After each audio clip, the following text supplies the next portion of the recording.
इन्हां दा फिलोसफी के हवाले नाल जदीद अलूम के हवाले नाल अपना नुक्ता नज़र रखते हैं, जिहड़ा कि एक मखसूस जिहड़ी साडी मजदूरां दी, किसानां दी, आम लोकाई दी गल है, तबकात की गल है, उहदे उपर अपनी एक गहरी नज़र रखते हैं। इस तो इलावा इन्हां दा एक होर फील्ड म्यूजिक, उहदे च एक अपनी शनाख्त रखते हैं। तो गुफ्तगू का आगाज़ करते हैं। डॉक्टर साहब, सब तो पहले ये सवाल है कि तुसी नैशनलिज्म नूं, कौमीयत नूं किस नुक्ता नज़र नाल देखते हो, तो तुहाडा की है? साडे खिते दे विच एक बहुत वड्डी मिसकनसैप्शन है, गलत फहमी है कि कौमीयत मजहब दे नाल दी शनाख्त दे नाल जुड़ी हुई। बिल्कुल गलत कंसैप्ट है और इस तरह की हकीकत कोई नहीं। दर हकीकत नेशन जबान दे नाल, कॉमन टैरेटरी दे नाल, इलाके दे नाल, कॉमन इकोनॉमिक फाउंडेशन दे नाल ते कल्चर नाल जुड़ी हुई एक शय है। उहदा तर्जमा जो असीं करने अपनी जबान इस असीं उहनूं कौम दा लफ्ज़ दे दिंदे हैं। मगर गौर करो कि कौम दा लफ्ज़ असीं जात वास्ते भी इस्तेमाल करते हैं। इसलिए दर हकीकत साडे कोल वो टर्म ही नहीं हैगी जिहड़ी कि जिहड़ी यूरोप दे विच इजाद हुई, बनी नेशन दी टर्म, वो असीं इस्तेमाल ही नहीं करते रहे। हुण असीं जाके कौम दी टर्म नूं इस मकसद लई इस्तेमाल कर रहे हैं। तो सब तो पहली गल तो साडे ज़हन च यह गल क्लीयर होनी चाहिए कि जे मैं पंजाबी च गल करना, जे मेरी माँ बोली पंजाबी है तो इसदा मतलब है मेरी कौम पंजाबी है, मेरी कौम मुसलमान नहीं है। मोरक्को तो जिहड़ा बंदा है मुसलमान है, उहदी कौम मराकश की कौम है। जिहड़ी बंगाल तो मुसलमान है, उहदी कौम जिहड़ी है वो बंगाली है। सीधी जी गल है। टू नेशन की थियरी की वजह तो और जिन्हों असीं नजरिया पाकिस्तान बना लिया है, उसकी वजह तो बहुत ज़्यादा कन्फ्यूजन पैदा हुई है। डॉक्टर साहब, जिस तरह तुहाडी गल कर रहे हो तुसीं कि साडे दो मिसकनसैप्शनस है। असीं मजहब की बुनियाद के उत्ते कौमीयत नूं रखते थे। साडे अलामा इकबाल ने भी इहदे ते गल कीती। फिर एक खास तौर के उत्ते साडियां मजहबी जमातां दे विचों देवबंद दा इहदे उत्ते बड़ा स्टांस सीगा कि असीं पहले असीं हिंदुस्तानी हैं ते बाद च असीं मुसलमान हैं। क्या तुसीं ये समझते हो कि इस दे नाल जिहड़ी जो पार्टीशन होंदी है, यानी कि कौमां तकसीम हो जाती है ना, ये साडे पाकिस्तान च कहा जाता पिया कि असीं पहले पाकिस्तानी हैं, पहले असीं मुसलमान हैं, फिर असीं पाकिस्तानी हैं, फिर असीं पंजाबी। तो तुसीं की समझते हो कि जो असीं ये गल करते हैं, इहदे नाल तबकात पैदा होंदे हैं, इहदे नाल मजीद डिफरेंसीएशन बढ़ नहीं जाता? देखो, पाकिस्तान एक रियासत का नाम है, एक कौम का नाम नहीं। और पाकिस्तान की रियासत एक कसीरुल कौमी रियासत है। इहदे च कई कौमां हैगियां ते दो मुख्तलिफ शैवां नूं जो तुसीं आपस विच कंपेयर करोगे या इक्वेट करोगे या बराबर करने की कोशिश करोगे, जिहड़ी शै ही मुख्तलिफ हैगी है ते तुसीं कन्फ्यूजन ही अपने जहन च पैदा करोगे। तुहाडी कौम पाकिस्तानी नहीं हैगी, तुहाडा मुल्क पाकिस्तान है, रियासत पाकिस्तान है। यह तुहाडी एक मुख्तलिफ शनाख्त हैगी, ठीक है। और तुहाडी कौम हो सकता है सिंधी होए, पंजाबी होए, बलोच तुसीं होवो, या हो सकता तुसीं पख्तून होवो, वो तुहाडी कौम हैगी। और ते पहली तो गल मेरा ख्याल है जहन च गल क्लीयर होगी। जितों तक मजहब का ताल्लुक है, वो तुहाडा फिर मजहब वो भी मुख्तलिफ शै हैगी। वो ना तो कौम हैगी तुहाडी, ना कोई भी बंदा। देखो ना जी, अगर अमरीका च मैं एक गोरा मर्द होंदा और मैनू किसी वेले मैं कुरान मजीद नूं पढ़ लैंदा और मेरे जहन च गल आती कि मैं भी मुसलमान होना चाहता और मैं इस्लाम कबूल कर लैंदा, तो क्या मेरी कौमियत तब्दील हो जाती? हरगिज़ नहीं। मैं फिर भी अमरीकन होंदा, ठीक है। मेरी एथनिसिटी तब्दील हो जाती? हरगिज़ नहीं। एथनिकली मैं वाइट होंदा, ठीक है ना जी। तो की शायद तब्दील होती? यानी कि मजहब एक नजरिया है, कोई भी उन्होंने अपना सकता है और कोई भी मजहब नूं अपना सकता है। अज तुसीं मुसलमान है, वो कल नूं हो सकता है तुसीं सोचोगे नहीं मैं कोई होर मजहब अपनाना चाहता। ये तुहाडी मर्जी हैगी ना। इहदे विच मतलब है कौम जिहड़ी है वो तुहाडी मर्जी नहीं। गौर करो कि कौम अपनी मर्जी तो नहीं तुसीं बनाई है। तुसीं पंजाबी पैदा हुए हो, तुसीं बस हो गए ਉਹਦੇ ਵਿੱਚ ਹੀ ਤੁਸੀਂ ਪੈਦਾ ਹੋਏ ਹੋ। ਐਥਨੀਸਿਟੀ ਤੁਹਾਡੀ ਆਪਣੀ ਮਰਜ਼ੀ ਵਿੱਚ ਨਹੀਂ ਉਹਦੇ ਸ਼ਾਮਿਲ ਨਹੀਂ। ਜਿਹੜਾ ਬੰਦਾ ਹਬਸ਼ੀ ਹੈਗਾ ਉਹ ਮਰਜ਼ੀ ਨਾਲ ਤੇ ਹਬਸ਼ੀ ਨਹੀਂ ਹੋਇਆ ਨਾ, ਉਹ ਪੈਦਾ ਹੀ ਹਬਸ਼ੀ ਹੋਇਆ। ਤੇ ਇਹਦਾ ਮਤਲਬ ਹੈ ਮਜ਼ਹਬ ਤੁਸੀਂ ਆਪਣੇ ਫੈਸਲੇ ਦੇ ਨਾਲ ਉਹਨੂੰ ਅਪਣਾਉਂਦੇ ਹੋ। अपना फैसला होंदा ਉਹਦੇ ਚ ਸ਼ਾਮਿਲ ਤੁਹਾਡਾ ਉਹ ਤੁਹਾਡੀ ਇੱਕ ਮੁxtਲਿਫ ਮਜ਼ਹਬੀ ਸ਼ਨਾਖਤ ਹੁੰਦੀ ਹੈ ਰਿਆਸਤ ਤੁਸੀਂ ਇੱਕ ਰਿਆਸਤ ਵਿੱਚ ਪੈਦਾ ਹੁੰਦੇ ਹੋ ਉਹ ਤੁਹਾਨੂੰ ਸਿਟੀਜ਼ਨਸ਼ਿਪ ਮਿਲਦੀ ਹੈ ਇੱਕ ਆਈਡੀ ਕਾਰਡ ਮਿਲਦਾ ਹੈ ਉਹ ਤੁਹਾਡੀ ਰਿਆਸਤੀ ਸ਼ਨਾਖਤ ਹੈਗੀ ਉਹ ਬਿਲਕੁਲ ਹੋਰ ਸ਼ੈ ਹੈ ਔਰ ਤੀਸਰਾ ਤੁਹਾਡੀ ਜਿਹੜੀ ਮਾਂ ਬੋਲੀ ਉਹ ਤੁਹਾਨੂੰ ਦਿੰਦੀ ਤੁਹਾਡੀ ਕੌਮੀ ਸ਼ਨਾਖਤ ਇਹਨਾਂ ਚੀਜ਼ਾਂ ਨੂੰ ਜਦੋਂ ਤੱਕ ਤੁਸੀਂ ਵੱਖਰਾ ਨਹੀਂ ਕਰੋਗੇ ਔਰ ਸਮਝੋਗੇ ਨਹੀਂ ਕਿ ਭਈ ਇਹ ਕਿਉਂ ਵੱਖਰੀਆਂ ਚੀਜ਼ਾਂ ਸ਼ੈਵਾਂ ਨੇ ਉਸ ਵੇਲੇ ਤੱਕ ਤੁਸੀਂ ਹਮੇਸ਼ਾ ਕਨਫਿਊਜ਼ਨ ਦਾ ਸ਼ਿਕਾਰ ਰਹੋਗੇ ਔਰ ਜਿਹੜੀਆਂ ਸ਼ੈਵਾਂ ਨੂੰ ਤੁਸੀਂ ਜਿਹੜੀਆਂ ਚੀਜ਼ਾਂ ਨੂੰ ਜਿਹੜੇ ਕਨਸੈਪਟਸ ਦਾ ਤੁਸੀਂ ਮੁਕਾਬਲਾ ਕਰ ਹੀ ਨਹੀਂ ਸਕਦੇ ਉਹਨਾਂ ਨੂੰ ਇਕੁਏਟ ਕਰ ਹੀ ਨਹੀਂ ਸਕਦੇ ਉਹਨਾਂ ਨੂੰ ਬਰਾਬਰ ਠਹਿਰਾ ਕੇ ਕਹਿ ਹੀ ਨਹੀਂ ਸਕਦੇ ਕਿ ਪਹਿਲੇ ਇਹ ਉਹ ਸ਼ੈ ਹੋਣੀ ਚਾਹੀਦੀ ਹੈ ਦੂਜੀ ਉਹ ਸ਼ੈ ਹੋਣੀ ਚਾਹੀਦੀ ਉਹਨਾਂ ਨੂੰ ਤੁਸੀਂ ਪਹਿਲਾ ਦੂਜਾ ਕਰੀ ਜਾ ਰਹੇ ਹੋ ਉਹ ਅੰਗਰੇਜ਼ੀ 'ਚ ਕਹਾਵਤ ਹੈਗੀ ਕਿ ਤੁਸੀਂ ਯੂ ਆਰ ਕੰਪੇਅਰਿੰਗ ਐਪਲਸ ਐਂਡ ਔਰੇਂਜਸ ਦੋ ਮੁxtਲਿਫ ਸ਼ੈਵਾਂ ਨੂੰ ਤੁਸੀਂ ਕੰਪੇਅਰ ਕਰ ਰਹੇ ਹੋ ਹਰ ਬੰਦਾ ਜਿਹੜਾ ਕਿਸੇ ਇੱਕ ਰਿਆਸਤ ਦਾ ਸ਼ਹਿਰੀ ਹੋ ਸਕਦਾ ਚਲੋ ਮੈਕਸਿਮਮ ਡਿਊਲ ਸਿਟੀਜ਼ਨਸ਼ਿਪ ਤੁਸੀਂ ਲੈ ਲਈ ਤੇ ਦੋ ਚਲੋ ਤੁਸੀਂ ਰਿਆਸਤ ਦੇ ਸ਼ਹਿਰੀ ਹੋ ਗਏ ਮੰਨ ਲਿਆ ਮਗਰ ਰਿਆਸਤ ਤੁਹਾਡੀ ਉਹੀ ਹੈਗੀ ਜਿੱਥੇ ਤੁਹਾਡੀ ਸਿਟੀਜ਼ਨਸ਼ਿਪ ਹੈਗੀ ਕੌਮ ਤੁਹਾਡੀ ਉਹ ਹੈਗੀ ਜਿੱਥੇ ਜਿਹੜੀ ਤੁਹਾਡੀ ਜ਼ਬਾਨ ਹੈਗੀ ਔਰ ਮਜ਼ਹਬ ਤੁਹਾਡਾ ਉਹ ਹੈਗਾ ਜਿਹੜੀ ਤੁਸੀਂ ਸ਼ਨਾਖਤ ਕਰਕੇ ਜਿਸ ਮਜ਼ਹਬ ਨੂੰ ਜਿਹੜਾ ਫੈਸਲਾ ਕਰਕੇ ਜਿਹੜੀ ਤੁਸੀਂ ਆਪ ਫੈਸਲਾ ਕਰਕੇ ਜਿਸ ਮਜ਼ਹਬ ਨੂੰ ਅਡਾਪਟ ਕੀਤਾ ਉਹ ਤੁਹਾਡਾ ਮਜ਼ਹਬ ਹੋਏਗਾ ਸਰ ਥੋੜਾ ਜਿਹਾ ਇਸ ਤੋਂ ਐਕਸਟੈਂਡ ਕਰਾਂਗੇ ਕਿ ਉਹ ਕਿਹੜੇ ਫੈਕਟਰ ਨੇ ਜਿਹੜੇ ਕਿ ਸਾਨੂੰ ਕੌਮੀਅਤ ਦਾ ਇੱਕ ਆਪਣਾ ਮਾਣੀ ਪਰ ਪਹਿਨਾਇਆ ਜਾ ਰਿਹਾ ਹੈ ਮਜ਼ਹਬ ਦਾ ਇੱਕ ਆਪਣਾ ਕਿ ਇਸ ਦੇ ਨਾਲ ਕਿਆ ਖਾਸ ਤੌਰ ਤੇ ਸਾਡੇ ਪੰਜਾਬ ਦੇ ਅੰਦਰ ਜਿਹੜਾ ਸਾਡੇ ਲਈ ਇਸ ਵਕਤ ਇਸ਼ੂ ਇਹ ਬਣਿਆ ਹੋਇਆ ਕਿ ਸਾਨੂੰ ਇੱਕ ਟੂ ਨੇਸ਼ਨ ਥਿਊਰੀ ਦੇ ਅਸੀਂ ਹਾਲੇ ਤੱਕ ਵੀ ਅਸੀਂ ਕਾਇਲ ਹਾਂ ਸਾਨੂੰ ਇਹ ਯਾਨੀ ਉਹ ਕਿਹੜੇ ਫੈਕਟਰਸ ਹੈਗੇ ਨੇ ਕਿ ਜਿਹੜੇ ਅਸੀਂ ਮਜ਼ੀਦ ਤਕਸੀਮ ਦਰ ਤਕਸੀਮ ਹੁੰਦੇ ਜਾ ਰਹੇ ਅਸੀਂ ਆਪਣੀ ਕੌਮੀਅਤ ਤੋਂ ਯਾਨੀ ਜਿਹੜੀ ਸਾਡੀ ਬੁਨਿਆਦ ਹੈ ਜਿਹੜੀ ਸਾਡੀ ਨੇਸ਼ਨ ਹੈ ਪੰਜਾਬੀ ਹੋਣ ਤੋਂ ਸਾਨੂੰ ਕਿਉਂ ਅਸੀਂ ਸ਼ਰਮ ਮਹਿਸੂਸ ਕਰਦੇ ਹਾਂ ਕਿਉਂ ਅਸੀਂ ਇਸ ਤੇ ਚਲੇ ਗਏ ਕਿ ਸਾਨੂੰ ਆਪਣੇ ਮਜ਼ਹਬ ਦੇ ਉੱਤੇ ਮਾਣ ਹੈ ਸਾਨੂੰ ਆਪਣੀ ਵਤਨੀਅਤ ਦੇ ਉੱਤੇ ਮਾਣ ਹੈ ਲੇਕਿਨ ਸਾਨੂੰ ਆਪਣੀ ਕੌਮੀਅਤ ਦੇ ਉੱਪਰ ਨਹੀਂ ਹੈਗਾ ਤੇ ਇਹ ਤੁਸੀਂ ਕੀ ਇਹਦੇ ਵਿੱਚ ਦੋ ਮੁxtਲਿਫ ਫੈਕਟਰਸ ਨੇ ਇੱਕ ਤੇ ਖਸੂਸੀ ਤੌਰ ਤੇ ਪੰਜਾਬ ਦੇ ਫੈਕਟਰਸ ਨੇ ਉਹਨਾਂ ਨੂੰ ਜ਼ਰਾ ਬਾਅਦ ਵਿੱਚ ਮੈਂ ਡਿਸਕਸ ਕਰਨਾ ਔਰ ਇੱਕ ਅਮੂਮੀ ਤੌਰ ਦੇ ਉੱਤੇ ਪਾਕਿਸਤਾਨ ਦੇ ਵਿੱਚ ਜਿਹੜਾ ਇੱਕ ਫਰੇਮਵਰਕ ਬਣਿਆ ਹੋਇਆ ਉਹ ਪਹਿਲੇ ਪਾਕਿਸਤਾਨ ਦਾ ਫਰੇਮਵਰਕ ਡਿਸਕਸ ਕਰਨੇ ਆ ਦੇਖੋ ਜਦੋਂ ਇੰਡੀਆ ਦੇ ਵਿੱਚ ਬਰਤਾਨੀਆ ਦੀ ਇੱਥੇ ਨੌਬਾਦੀਆਤੀ ਰਿਆਸਤ ਦੇ ਖਿਲਾਫ ਜਦੋਜਹਿਦ ਹੋਈ ਯਾਨੀ ਐਂਟੀ ਕਲੋਨੀਅਲ ਸਟਰਗਲ ਹੋਈ ਜਦੋਂ ਤੇ ਉਸ ਵੇਲੇ ਕਾਂਗਰਸ ਪਾਰਟੀ ਨੇ ਇੱਕ ਥੀਸਿਸ ਦਿੱਤਾ ਕਿ ਜੀ ਪੂਰੇ ਦਾ ਪੂਰਾ ਜਿਹੜਾ ਬਰੇ ਸਗੀਰ ਹੈ ਉਹ ਇੱਕੋ ਕੌਮ ਇੰਡੀਆ ਇੱਕ ਕੌਮ ਹੈ ਦਰ ਹਕੀਕਤ ਇੰਡੀਆ ਕਦੇ ਵੀ ਇੱਕ ਕੌਮ ਨਹੀਂ ਸੀ ਇੰਡੀਆ ਨੂੰ ਤੇ ਤੁਸੀਂ ਬਰੇ ਸਗੀਰ ਆਖਦੇ ਹੋ ਸਬ ਕੰਟੀਨੈਂਟ ਕਹਿੰਦੇ ਹੋ ਤੇ ਪੂਰੇ ਕੰਟੀਨੈਂਟ ਜਾਂ ਸਬ ਕੰਟੀਨੈਂਟ ਦੇ ਵਿੱਚ ਇੱਕੋ ਕੌਮ ਵਸਦੀ ਹੈ ਕਿਸ ਤਰ੍ਹਾਂ ਹੋ ਸਕਦਾ ਨਹੀਂ ਉਹਦੇ 'ਚ ਕਈ ਕੌਮਾਂ ਸਨ ਹੁਣ ਕਾਂਗਰਸ ਪਾਰਟੀ 1900 ਜਦੋਂ ਅਸੀਂ ਵੇਖੀਏ 5 6 7 8 10 ਵਰਲਡ ਵਾਰ 1 ਤੱਕ ਬਲਕਿ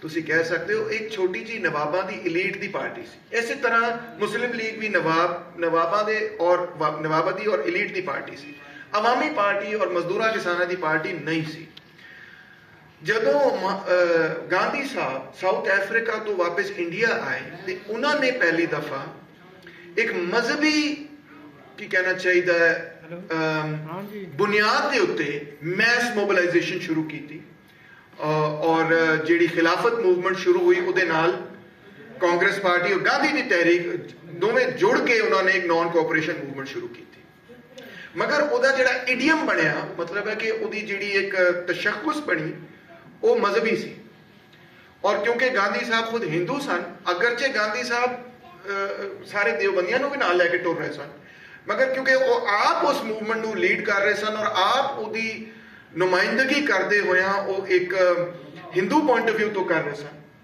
ਤੇ ਜ਼ਾਹਰੀ ਗੱਲ ਹੈ ਕਿ ਇਹਦੇ ਨਤੀਜੇ ਦੇ ਵਿੱਚ ਜਦੋਂ ਤੁਸੀਂ ਇੱਕ ਮਜ਼ਹਬ ਦੀ ਬੁਨਿਆਦ ਦੇ ਉੱਤੇ ਆਪਣੀ ਕੌਮੀ ਆਜ਼ਾਦੀ ਦੀ ਤਹਿਰੀਕ ਸ਼ੁਰੂ ਕਰੋਗੇ ਐਂਟੀ ਕਲੋਨੀਅਲ ਮੂਵਮੈਂਟ ਸ਼ੁਰੂ ਕਰੋਗੇ ਤੇ ਜਿਹੜਾ ਵੀ ਬੰਦਾ ਉਸ ਮਜ਼ਹਬ ਦੇ ਨਾਲ ਤਾਲੁਕ ਨਹੀਂ ਰੱਖਦਾ ਉਹ ਇਹੀ ਮਹਿਸੂਸ ਕਰੇਗਾ ਕਿ ਇਹ ਸਾਡੀ ਤਹਿਰੀਕ ਨਹੀਂ ਅਗਰ ਜੇ ਤੁਸੀਂ ਲੱਖ ਕੋਸ਼ਿਸ਼ ਵੀ ਕਰੋ ਕੀਤੀ ਉਹਨਾਂ ਨੇ ਹੱਤਾ ਕਿ ਮਤਲਬ ਗਾਂਧੀ ਸਾਹਿਬ ਨੂੰ ਮਸਜਿਦਾਂ 'ਚ ਵੀ ਬੁਲਾਇਆ ਜਾਂਦਾ ਸੀ ਉਸ ਵੇਲੇ ਕਿ ਤੁਸੀਂ ਆ ਕੇ ਮਸਜਿਦ ਵਿੱਚ ਖਿਤਾਬ ਕਰੋ ਔਰ ਖਿਲਾਫਤ ਲੀਡਰਸ ਨੂੰ ਮੰਦਰਾਂ 'ਚ ਬੁਲਾ ਕੇ ਖਿਤਾਬ ਕਰਾਇਆ ਜਾਂਦਾ ਸੀ ਮਗਰ ਫਿਰ ਵੀ ਉਹ ਜਿਹੜੀ ਤਹਿਰੀਕ ਬਣੀ ਨਾ ਉਹਦੀ ਸ਼ਨਾਖਤ ਮਜ਼ਹਬੀ ਬਣ ਗਈ ਔਰ ਉਹਦੇ 'ਚ ਡੋਮੀਨੈਂਟ ਸ਼ਨਾਖਤ ਡੋਮੀਨੈਂਟ ਮਜ਼ਹਬ ਦੀ ਹੋਣੀ ਸੀ ਉਹਦੇ ਨਤੀਜੇ ਦੇ ਵਿੱਚ ਫਿਰ ਜਿਹੜੇ ਵੀ ਲੋਕੀ ਉਸ ਮਜ਼ਹਬ ਨਾਲ ਤਾਲੁਕ ਨਹੀਂ ਰੱਖਦੇ ਸਨ ਉਹਨਾਂ ਨੇ ਇੱਕ ਹੋਰ ਮਜ਼ਹਬੀ ਸ਼ਨਾਖਤ ਬਣਾ ਲਈ ਰਿਐਕਸ਼ਨ ਦੇ ਤੌਰ ਤੇ ਉਹ ਬਣ ਗਈ ਮੁਸਲਿਮ ਲੀਗ ਔਰ ਉਹਦੇ ਵਿੱਚ ਮਤਲਬ ਮੁਸਲਿਮ ਲੀਗ ਦੇ ਪਿੱਛੇ ਉਹ ਟੁਰ ਪਈ ਜਿਹੜੀ ਇੱਕ ਕਿਸਮ ਦੀ ਆਲਟਰਨੇਟਿਵ ਸ਼ਨਾਖਤ ਬਣੀ ਇਸ ਤਰ੍ਹਾਂ ਟੂ ਨੇਸ਼ਨ ਥਿਊਰੀ ਵਜੂਦ 'ਚ ਆ ਗਈ ਕਾਂਗਰਸ ਪਾਰਟੀ ਦੀ ਥਿਊਰੀ ਸੀ one nation theory Muslim League ਦੀ ਥਿਊਰੀ ਸੀ, ਟੂ ਨੇਸ਼ਨ ਥਿਊਰੀ, ਜਿਨ੍ਹਾਂ ਲੋਕਾਂ ਨੇ ਸਹੀ ਤਜਜ਼ੀਆ ਕੀਤਾ ਇੰਡੀਆ ਦਾ, ਉਹ ਸਨ ਕਮਿਊਨਿਸਟ ਪਾਰਟੀ ਆਫ ਇੰਡੀਆ ਵਾਲੇ ਲੋਕ। ਉਹਨਾਂ ਨੇ ਕਿਹਾ ਨਾ ਤੇ ਵਨ ਨੇਸ਼ਨ ਹੈਗਾ ਇੰਡੀਆ, ਨਾ ਟੂ ਨੇਸ਼ਨਸ, ਇੱਥੇ 17 ਮੁਖਤਲਿਫ ਕੌਮਾਂ ਵਸਦੀਆਂ ਨੇ, 17 ਮੁਖਤਲਿਫ ਕੌਮਾਂ ਵਸਦੀਆਂ।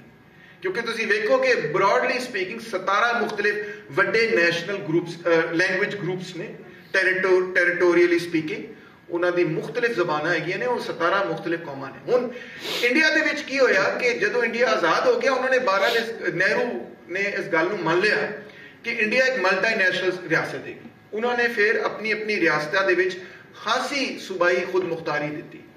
ਮਗਰ ਅਸੀਂ ਇੱਕ ਦੇਖੋ ਨਾ, ਇੱਕ ਆਰਗੂਮੈਂਟ ਤੁਸੀਂ ਦਿੱਤੀ, ਉਸ ਵੇਲੇ ਦੀ ਆਰਗੂਮੈਂਟ ਸੀ 1930 ਤੋਂ ਲੈ ਕੇ ਤੁਸੀਂ ਕਹਿ ਸਕਦੇ 47 ਤੱਕ ਟਿਕਰ ਉਹਦੀ ਇੱਕ ਅਫਾਦੀਅਤ ਸੀ। ਇਹ ਇਸ ਤਰ੍ਹਾਂ ਤੁਸੀਂ ਸਮਝ ਲਓ ਜਿਵੇਂ ਮੁਹੰਮਦ ਅਲੀ ਜਿਨਾਹ ਸਾਹਿਬ ਇੱਕ ਕੇਸ ਲੜ ਰਹੇ ਸੀ, ਅਦਾਲਤ ਕਿਹਨਾਂ ਦੀ ਲੱਗੀ ਹੋਈ ਹੈ? ਅੰਗਰੇਜ਼ਾਂ ਦੀ। ਅੰਗਰੇਜ਼ਾਂ ਨੂੰ ਕਨਵਿੰਸ ਕਰਨਾ ਹੈ ਕਿ ਜੇ ਇੱਥੇ 2 ਕੌਮਾਂ ਵਸਦੀਆਂ ਨੇ, ਜੇ ਅੰਗਰੇਜ਼ਾਂ ਨੂੰ ਕਨਵਿੰਸ ਕਰ ਲਿਆ ਕਿ ਇੱਥੇ 2 ਕੌਮਾਂ ਵਸਦੀਆਂ ਨੇ ਤੇ ਅੰਗਰੇਜ਼ 2 ਮੁਲਕ ਬਣਾ ਦੇਣਗੇ। ਉਹ ਇਹੀ ਹੋਇਆ। ਮਗਰ ਜਦੋਂ ਅੱਗੇ ਅਸੀਂ ਆਪਣੀ ਰਿਆਸਤ ਨੂੰ ਚਲਾਉਣ ਦੀ ਕੋਸ਼ਿਸ਼ ਕੀਤੀ ਤੇ ਉਹੀ ਨਜ਼ਰੀਆ ਜਿਹੜਾ ਕਿ ਇੱਕ ਲਿਮਿਟਿਡ ਫਰੇਮਵਰਕ ਦੇ ਵਿੱਚ ਕਾਮਯਾਬ ਹੀ ਸਾਬਿਤ ਕਹਿ ਲਓ ਹੋ ਗਿਆ, ਕਿਉਂਕਿ ਪਾਕਿਸਤਾਨ ਬਣ ਗਿਆ, ਉਹ ਸਟੇਟ ਬਿਲਡਿੰਗ ਵਾਸਤੇ ਬਿਲਕੁਲ ਫਲॉप ਇਸ ਲਈ ਸਾਬਿਤ ਹੋਇਆ ਕਿਉਂਕਿ ਜਦੋਂ ਤੁਸੀਂ ਇਹ ਤਸੱਵਰ ਰੱਖ ਲਿਆ ਕਿ ਪਾਕਿਸਤਾਨ ਇੱਕ ਕੌਮ ਹੈਗੀ ਤੇ ਤੁਸੀਂ ਕੀ ਕੀਤਾ? ਤੁਸੀਂ ਇੱਕ ਤੇ ਈਸਟ ਪਾਕਿਸਤਾਨ ਦੇ ਵਿੱਚ ਜਿਹੜੀ ਲੈਂਗੁਏਜ ਮੂਵਮੈਂਟ ਸੀ ਉਹਨੂੰ ਦਬਾਉਣ ਦੀ ਕੋਸ਼ਿਸ਼ ਕੀਤੀ, ਉਹਨੂੰ ਸਪਰੈਸ ਕਰਨ ਦੀ ਕੋਸ਼ਿਸ਼ ਕੀਤੀ, ਉਹ ਬੈਕਫਾਇਰ ਕਰ ਗਈ। ਸਾਰਾ ਸਿਲਸਿਲਾ ਬੈਕਫਾਇਰ ਕਰ ਗਿਆ। ਵਿਦਿਨ 25 ਇਅਰਸ ਤੁਸੀਂ ਆਪਣੀ ਰਿਆਸਤ ਤੋੜ ਛੱਡੀ। ਔਰ ਇਸ ਪਾਸੇ ਵੈਸਟ ਪਾਕਿਸਤਾਨ ਦੇ ਵਿੱਚ ਤੁਸੀਂ ਸਾਰੇ ਸੂਬਿਆਂ ਨੂੰ ਤੋੜ ਕੇ 1 ਯੂਨਿਟ ਬਣਾ ਦਿੱਤਾ, तमाम सूबाई खुद मुख्तारी खत्म कर दी और इत्थे भी तुसी एग्रीवेट किया नैशनल क्वेश्चन, ठीक है, एग्रीवेट किया। जे पहले दिन तो तुसी क्लियर होंदे कि 2 नेशन थियरी वो एक लिमिटेड फ्रेमवर्क दे विच रहंदे होया असी एक अपनी हकूक वास्ते लड़न लई असी कीता सी, मगर हुण रियासत नूं अगे चलाउण लई सानू रिकग्नाइज करना पेगा कि जिहड़ी रियासत हुण बनी है ਇਹਦੇ ਵਿੱਚ ਕਮ ਅਜ਼ ਕਮ 5 ਕੌਮਾਂ ਹੈਗੀਆਂ ਨੇ। ਉਸ ਵੇਲੇ ਬੰਗਾਲੀ ਵੀ ਸ਼ਾਮਿਲ ਸਨ, ਹੁਣ ਤੁਸੀਂ ਚਲੋ 4 ਕਰ ਲਓ। ਔਰ ਇੱਕ ਕਸੀਰੁਲ ਕੌਮੀ ਰਿਆਸਤ ਹੈਗੀ। ਫਿਰ ਤੁਸੀਂ ਕਸੀਰੁਲ ਕੌਮੀ ਰਿਆਸਤ ਦੇ ਮਾਡਲ ਸਟੱਡੀ ਕਰਦੇ ਦੁਨੀਆ ਦੇ ਵਿੱਚ ਜਿਹੜੇ ਹੈਗੇ ਨੇ ਕਿ ਕਿਹੜੇ ਕਿਹੜੇ ਮੁਲਕ ਨੇ, ਕਿਹੜੀ ਕਿਹੜੀਆਂ ਰਿਆਸਤਾਂ ਨੇ ਜਿਹੜੀਆਂ ਕਿ ਕਸੀਰੁਲ ਕੌਮੀ ਰਿਆਸਤਾਂ ਨੇ, ਔਰ ਉਹਨਾਂ ਨੇ ਕਿਵੇਂ ਫਿਰ ਲੋਕਾਂ ਨੂੰ ਜੋੜਿਆ, ਕੀ ਟੈਕਟਿਕਸ ਇਸਤੇਮਾਲ ਕੀਤੀਆਂ ਨੇ। ਉੱਥੇ ਉਹਨਾਂ ਨੇ ਇੰਡੀਆ ਦੇ ਵਿੱਚ ਇਹ ਕੀਤਾ, ਅਸੀਂ ਨਹੀਂ ਕੀਤਾ। ਅਸੀਂ ਬਲਕਿ ਕੋਸ਼ਿਸ਼ ਕੀਤੀ ਕਿ ਬਈ ਜਿਹੜਾ ਵੀ ਪੰਜਾਬ ਦੀ ਆਇਡੈਂਟੀਟੀ ਦੀ ਗੱਲ ਕਰਦਾ ਹੈ, ਜਿਹੜਾ ਸਿੰਧੀ ਆਇਡੈਂਟੀਟੀ ਦੀ ਗੱਲ ਕਰਦਾ ਉਹਨੂੰ ਦਬਾ ਦਿੱਤਾ ਜਾਵੇ। ਹਾਲਾਂਕਿ ਉਹੀ ਲੋਕ ਸਨ ਜਿਨ੍ਹਾਂ ਨੇ ਪਾਕਿਸਤਾਨ ਬਣਾਇਆ। ਜੀ ਐਮ ਸੈਯਦ ਨੂੰ ਵੇਖ ਲਓ ਤੁਸੀਂ, ਉਹਨਾਂ ਨੇ ਹੀ ਪਾਕਿਸਤਾਨ, ਔਰ ਉੱਥੇ ਸੁਰਵਰਦੀ ਸਾਹਿਬ ਵਗੈਰਾ ਨੂੰ ਵੇਖ ਲਓ, ਠੀਕ ਹੈ ਨਾ। ਜਿਹੜੀ ਪੂਰੀ ਅਵਾਮੀ ਲੀਗ ਬਣੀ ਸੀ ਉਹ ਅਵਾਮੀ ਲੀਗ ਉਹ ਪੁਰਾਣੀ ਮੁਸਲਿਮ ਲੀਗ ਹੀ ਸੀ, ਕੋਈ ਨਵੀਂ ਪਾਰਟੀ ਨਹੀਂ ਸੀ। ਉਹ ਪਹਿਲੇ ਮੁਸਲਿਮ ਲੀਗ ਜਿਹੜੀ ਸੀ ਉਹ ਅਵਾਮੀ ਮੁਸਲਿਮ ਲੀਗ ਬਣੀ, ਫਿਰ ਉਹਨਾਂ ਨੇ ਮੁਸਲਿਮ ਵਿੱਚੋਂ ਕੱਢ ਕੇ ਅਵਾਮੀ ਲੀਗ ਬਣ ਗਈ, ਉਹੀ ਪਾਰਟੀ ਸੀ, ਔਰ ਉਹ ਪੂਰੀ ਦੀ ਪੂਰੀ ਦੂਸਰੀ ਤਰਫ ਚਲੀ ਗਈ। ਤੇ ਫਿਰ ਅੱਜ ਵੀ ਇਹੀ ਮਸਲਾ ਹੈਗਾ ਕਿ ਹੁਣ ਵੀ ਵੇਖ ਲਓ ਕਿ 18ਵੀਂ ਤਰਮੀਮ ਦੇ ਉੱਤੇ ਫਿਰ ਇੱਕ ਨਵੀਂ ਬਹਿਸ ਸ਼ੁਰੂ ਹੋ ਗਈ ਹੈ ਕਿ ਸੂਬਾਈ ਖੁਦ ਮੁਖਤਾਰੀ ਨੂੰ ਘਟਾਉਣ ਲਈ, ਕਿਉਂਕਿ ਰੈਕਗਨੀਸ਼ਨ ਨਹੀਂ ਹੈਗੀ ਇਸ ਚੀਜ਼ ਦੀ। ਕਿਉਂਕਿ ਅਸੀਂ ਸਮਝਿਆ ਕਿ ਜੀ ਉਹ 2 ਨੇਸ਼ਨ ਥਿਊਰੀ ਨਜ਼ਰੀਆ ਪਾਕਿਸਤਾਨ ਹੈ।